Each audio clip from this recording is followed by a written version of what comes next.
அப்படின்னு வச்சா அது சரியா இருக்கும். இந்தியாங்கிற பேரை மாற்றி அதானியா அப்படின்னு வச்சா கூட பொருத்தமாக இருக்கிற அளவுக்கு இருக்கு.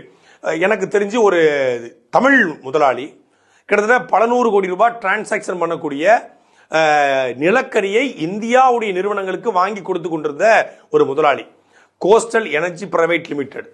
இன்னைக்கு அந்த coastal energy private limited CEO யாருன்னு, இதுக்கு முன்னாடி இந்த சிஇஓ யாருன்னா கீழக்கரையை சார்ந்த அகமது புகாரி என்கிற ஒரு தமிழ் முதலாளி. ஆனா இன்னைக்கு அகமது புகாரி மீது அமலாக்கத்துறை வழக்கு போட்டு அவர் சட்டவிரோத பணப்பரிமாற்றத்தில் ஈடுபட்டாரு, மணி லாண்டரிங் பண்ணாருன்னு சொல்லி 550 கோடி ரூபாய் முறைகேடு அவர் மீது வைக்கப்பட்டு 2021 கைது செய்யப்பட்டவர்.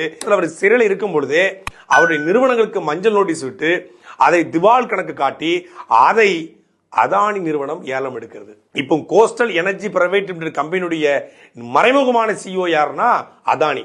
கீழக்கரையை சார்ந்த ஒரு தமிழன் உருவாக்கிய 3 தலைமுறைகளாக நிர்வாகம் செய்து கொண்டிருந்த ஒரு நிறுவனம், திமுகவுடைய ஆதரவாளருடைய நிறுவனமே திமுக ஆட்சியிலேயே அமலாக்கத்துறையின் கட்டுப்பாட்டுக்கு கொண்டு வரப்பட்டு மறைமுகமாக அதானிடம் ஒப்படைக்கப்படுகிறது. இதுக்கு நீதிமன்றத்தின் மூலமாக சென்று நீதிமன்றமும் அதானிடம் ஒப்படைக்கிறாங்க. அதாவது ஒரு ஏலம் விடுறாங்க, அந்த ஏலத்தை அதானி எடுக்கிறாரு, அதானிடம் அது ஒப்படைக்கப்படுகிறது. அப்படி என்றால் அமலாக்கத்துறையால் வழக்கு போடப்பட்டு அகமது புகாரியை நெருக்கடிக்கு தள்ளி கோஸ்டல் எனர்ஜி பிரைவேட் லிமிடெட் பெரிய ஒரு சக்சஸ்ஃபுல் நிறுவனம் தன்னுடைய காம்படிட்டரா வந்துட்டாருங்கிற ஒரே ஒரு காரணத்திற்காக அதை மொத்தமா வாங்கிய பிறகுதான் அன்னைக்கு அகமது புகாரிக்கு பிணை கொடுக்கப்பட்டிருக்கு. அப்படின்னா இந்த அதானி மற்றும் இந்த மோடி, இந்த பிஜேபி, இந்த சர்க்கிள் எப்படி இயங்குது அப்படிங்கிறத புரிந்து கொள்ள இவர்களுக்கு எதிராக யார் ஒருவர் தலை தூக்கினாலும் அவர்களுடைய தலை தட்டப்படும். நெய்வேலி நிலக்கரியிலிருந்து அரசாங்கம் மின்சாரம் தருகிறது, கூடங்குளம் அணுகுலிருந்து அரசாங்கம் மின்சாரம் தருகிறது. ஆனா இயற்கையாக கிடைக்கக்கூடிய இப்போ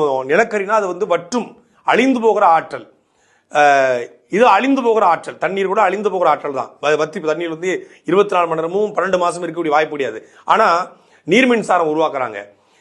இங்க செயற்கையாக ஒரு சக்தியை உருவாக்கி அணு மூலமாக மின்சாரம் தயாரிக்கப்படுகிறது. ஆனா 24 மணி நேரமும் 12 மாதங்களும் இருக்கக்கூடியது காற்று.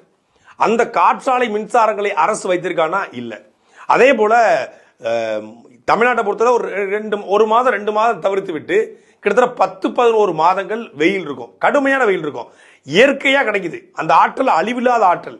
அந்த ஆற்றலால் எந்த பாதிப்பும் நேரடி